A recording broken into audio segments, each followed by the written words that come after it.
Welcome to the Well Woman Show, where motivated women achieve fulfillment and well-being. You're listening to the Well Woman Show. You're listening to the Well Woman Show. You're going to be in for a good ride. I'm a woman. I would prefer to tell my own story. My story, though it's very personal, is universal. You're listening to the Well Woman Show. And now your host, Giovanna Rossi. Hello, Well Women. Giovanna here, and I'm on the road, so I'm actually recording this intro from Ojai, California. We're on our way today to Palm Springs, and we're just kind of meandering and making our way through California. We've had some super intense, fun activity times with the family, and then we've had some really nice downtime as well. So a little mixture. I really need downtime. I don't know if, I think I've always been like this, but I don't know if you can relate. I love to go, and then I absolutely need a break in between major vacation activities. So the rest of my family, I think they could just keep going, they could just keep going at 110%. But I'm like, we need to stop and have a little downtime. So I had a massage the other day. We've been to the beach, just really kind of doing some relaxation. So I hope you're enjoying your summer. If you're in the US or in the western part of the world, you'll be enjoying your summer. If you're in other parts of the world, maybe you're having a winter right now, I'd love to hear from you. If you are new to the show, welcome. If you're a returning listener, I'd love to hear from you.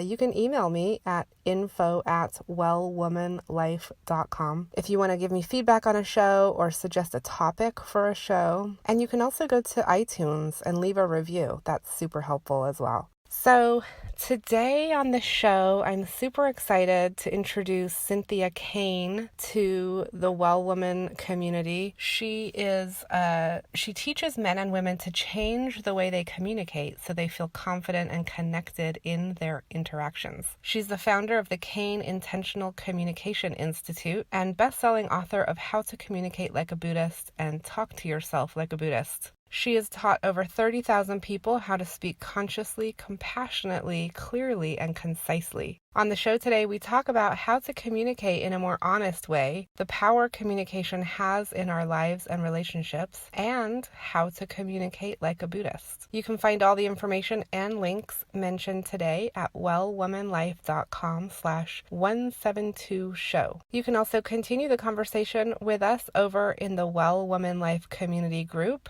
at wellwomanlife.com/Facebook. The Well Woman Show is thankful for support from Natural Awakenings magazine in New Mexico and High Desert Yoga in Albuquerque. Now to my interview with Cynthia Kane. I'm speaking with Cynthia Kane today. Welcome to the show. Thank you. I'm happy to be here. Cynthia, let's start by having you tell listeners, what are you working on right now and how does it impact women's lives and well-being? Well, right now I really help people change how they communicate. So I help them move from being reactionary into being more responsive and being able to have difficult conversations without being led by emotion, and really sharing how to be able to express ourselves in a way that other people can hear and where we feel heard. And this is really where my focus is, because I really believe that how we communicate is a way for us to change the way we live in the world. Yes, absolutely. And so I want to pick up on a couple of things that you just said. You help people communicate without coming from a place of emotion. Can you talk more about that and why? And does that particularly impact women more than men, do you think? Mm-hmm.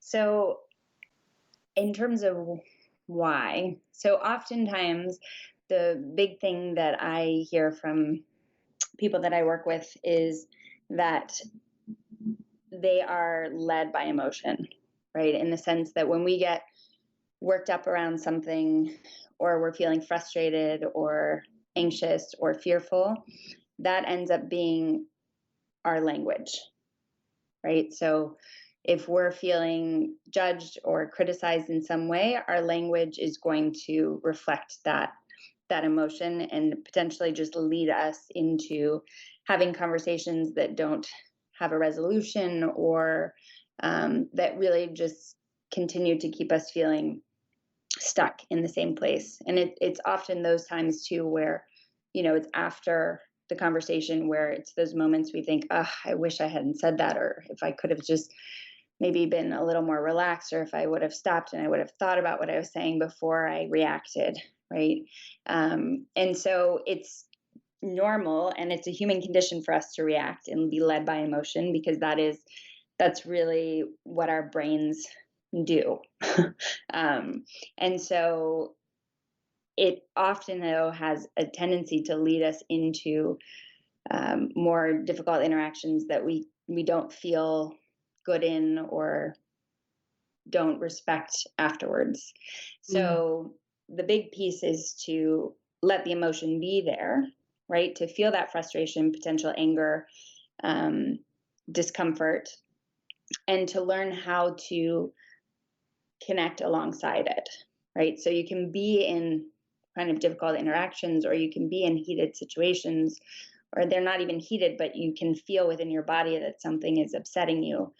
And you're still able to be present in that conversation and to be able to choose a different way of responding, because you're alongside the emotion instead of living the emotion. Right. So you're observing it more, like you're aware of it and you're observing it, but it's not embodying everything. Right. It doesn't including your words. Exactly. And I think, it is, I do get that question often about, especially with this practice, if it's different for men and women, and the practice itself of communication that I teach is not different. And it's also not, I don't think it's particular to women, the emotion either. I think men are led by it as well. It's just, it ends up being different types of emotion. Okay. Can you talk more about that? So women are led more by often the kind of the go-to feelings are feeling invisible, or feeling unappreciated, feeling misunderstood, feeling sad or hurt. And for men, the feeling is the feelings are more. There is some that is, the feeling of feeling misunderstood, but the feeling is more frustration and stress and anger, and that's really the difference. So anger, why though? So I think it has to do with how our brains are really wired, because when there is something that triggers us, for women, the region of our brain that gets sparked right away is the verbal center.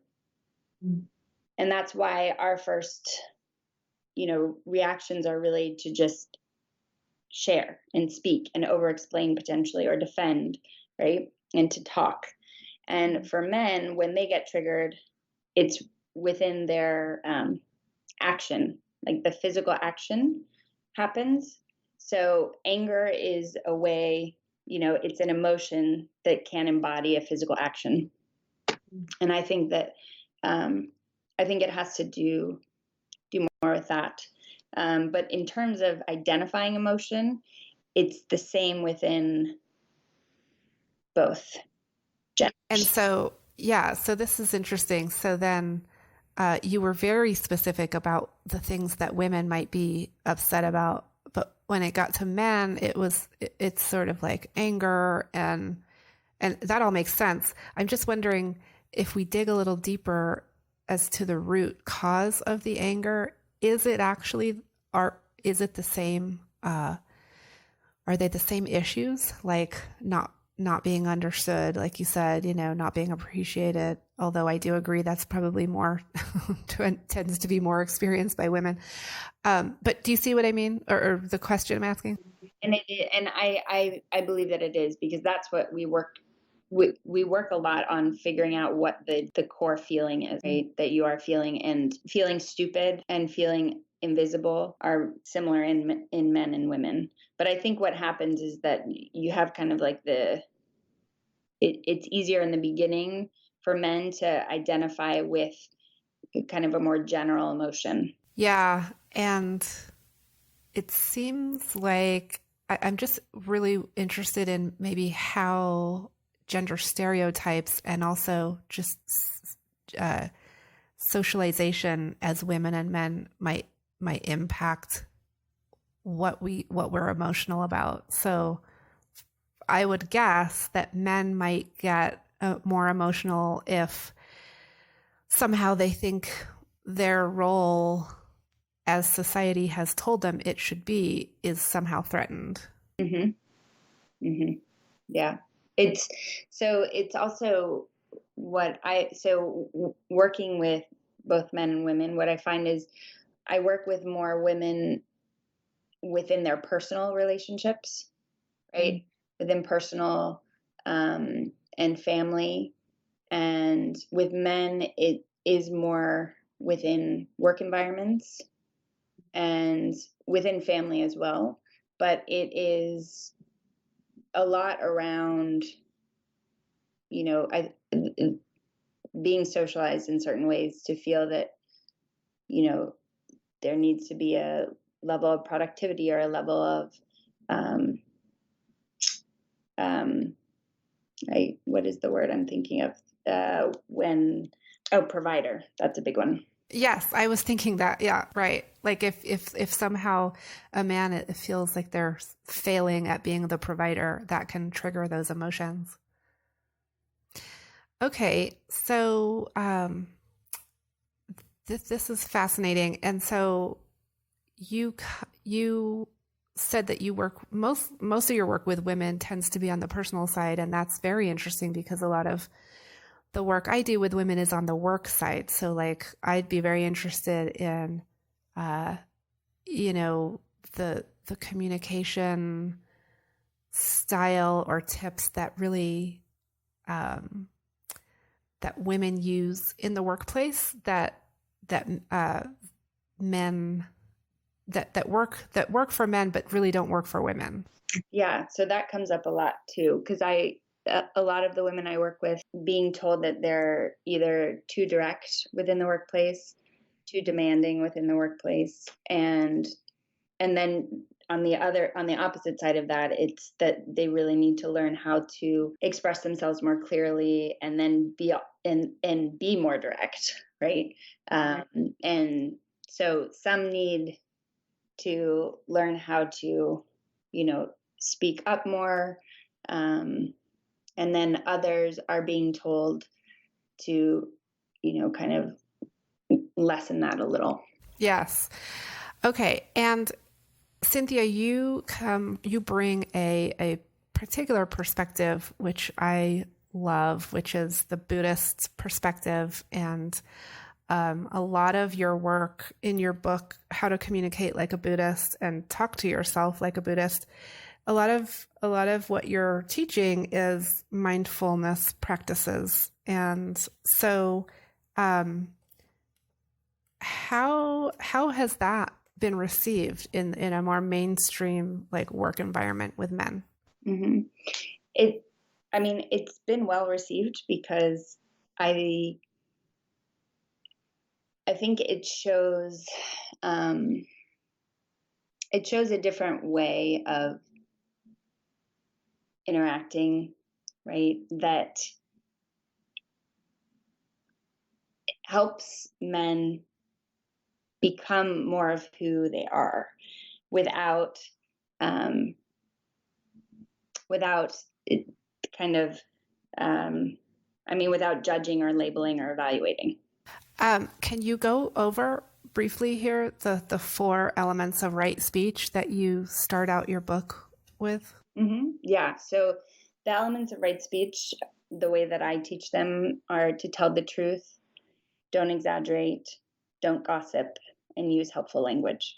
It just seems like those are very useful tips for anybody, no matter what, whether you're whether you think you want to be mindful or not, right? So, Yeah, they are. I mean, they're wonderful because you can filter everything through it. okay. So for listeners, we're going to put these in the show notes, and we'll link to the books that Cynthia has written. We've talked a lot so far about just communication in general in interpersonal and at work, but actually, Cynthia, you also have a book called Talk to Yourself Like a Buddhist. Why this book? And I know it's a lot of it is about negative self-talk, which we all do, and we're all really good at it. So can you share maybe a couple of tips about how to stop the negative self-talk? Mm-hmm. Yeah. So the talk to yourself like a Buddhist is really important within the practice of being able to tell the truth, not exaggerate, not gossiping, and use helpful language. And especially because we want our interactions with others to be kind, honest, and helpful. But for that to actually be the case, we have to start speaking to ourselves in a way that's kind, honest, and helpful, which can be really difficult to do because, like you said, negative self-talk is something that is easy to fall into, right? And we all do it, even if we don't recognize that we're doing it. But the best way really is to start identifying it, to start becoming aware of how you're talking to yourself, and any type of language that is making you feel less than or, uncomfortable or frustrated or promoting more fear and anxiety and overwhelm. This is all language that's promoting suffering. And so any language that is promoting suffering, that's really negative self-talk, right? Personally. Yeah. And so what you want to start doing is really paying attention to it. And once you notice that it's happening, it's not about going into it even more and beating yourself even more for doing it. But seeing it as kind of your teaching tool, right? In a sense, an opportunity for you to say, okay, to yourself, thanks for sharing. I don't have to believe this. I don't need to make this mean anything, right?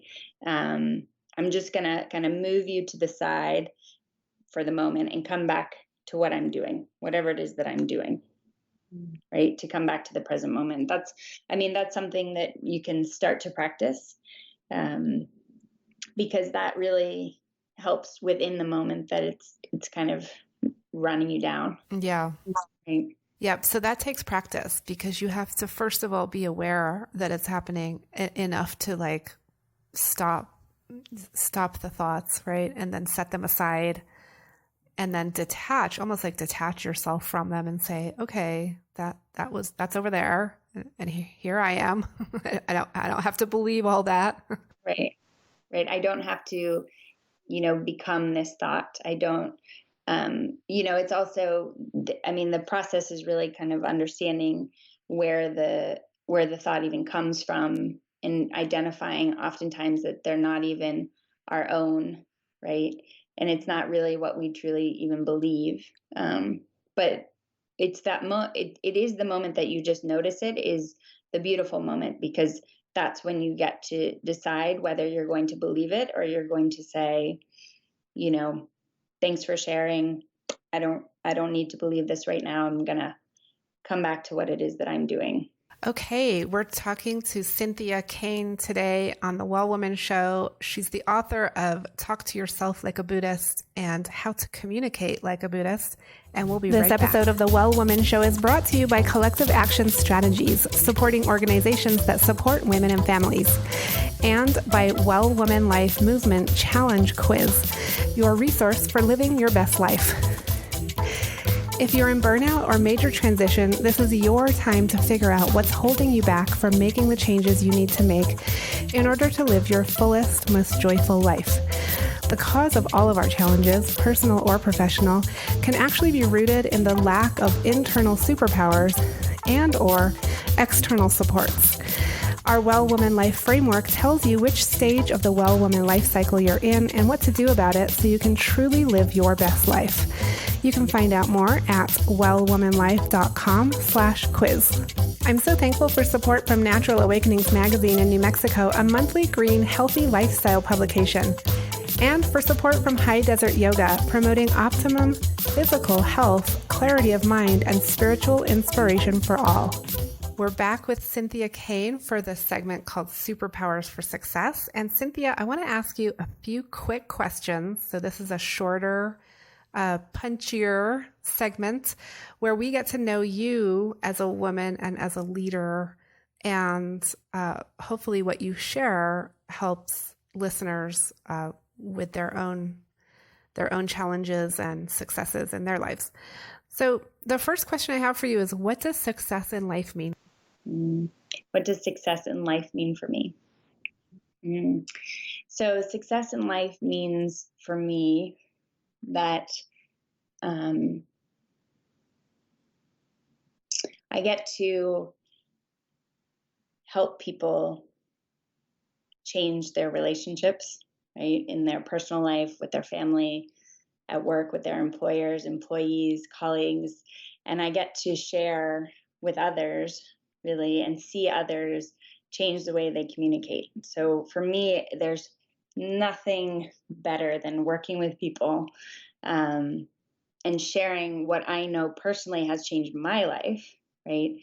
And seeing it work within theirs.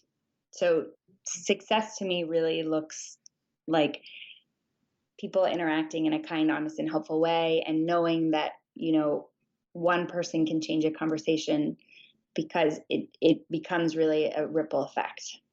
And can you apply that question to other parts of your life too? Like, what would does success only have to do with your work, or are there other things as well? I mean, for me, it's almost the same just within my personal life and my family life, right? Having really connected relationships and open relationships with my husband, and having really present interactions with my children, and being able to spend quality time without distraction with my family. And being outside to me is really important.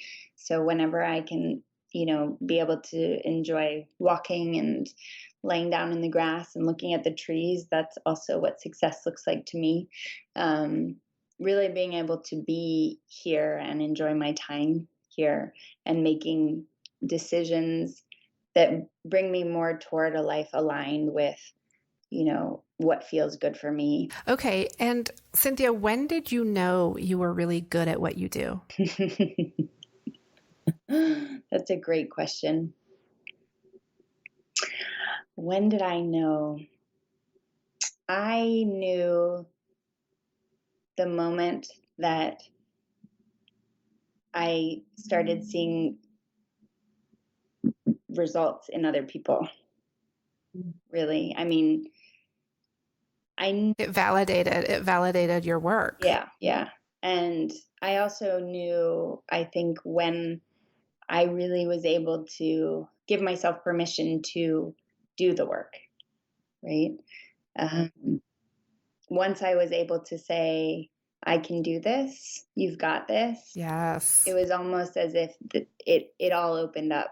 I was able to. And how did that happen? What was it's not very often like one great big light bulb moment, but if there was a time when you were like, okay, I've got this, like, what was that? It was when I realized that there are people out there who need the work that I'm doing, and there are people out there who don't. And so it was understanding that I serve a specific individual, right, who has this particular problem in terms of communication. And once I really realized that my work was devoted to that person, right, to her or to him, it no longer mattered what other people would potentially say or what other people would potentially see, right? So it really became knowing that when I would share my work or put it out there more into the world, that the people who need it are going to be the ones who receive it. And once I tapped into that, it felt way more expansive. Yeah, because there could be an argument to say everybody needs it, right? Like nobody is a perfect communicator. And so actually everyone needs it. But what you're saying is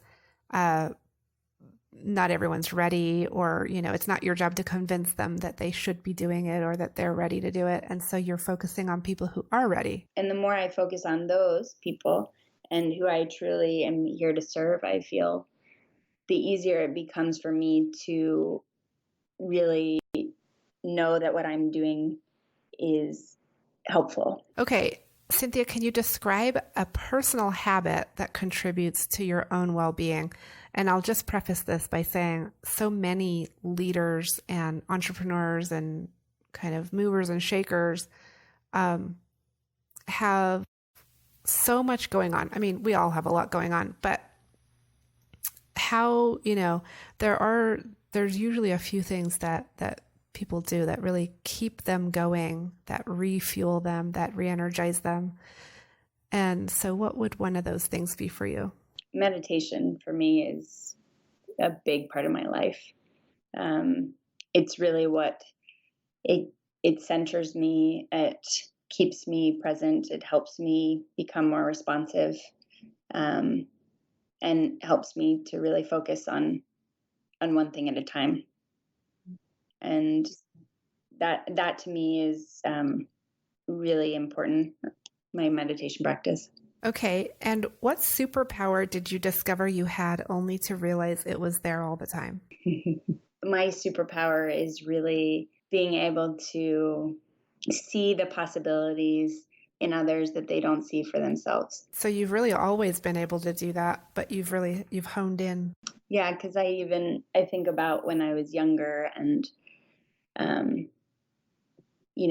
my friendships and so many of the conversations I had through high school and college, and so much of those connections were really sharing with others what possibilities could be for them.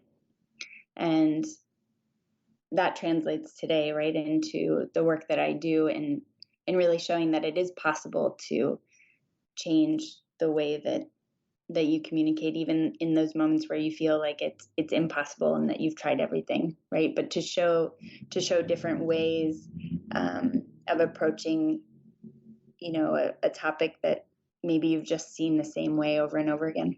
And what advice would you give your younger self? Say, I don't know how old you are, but say your 25-year-old self.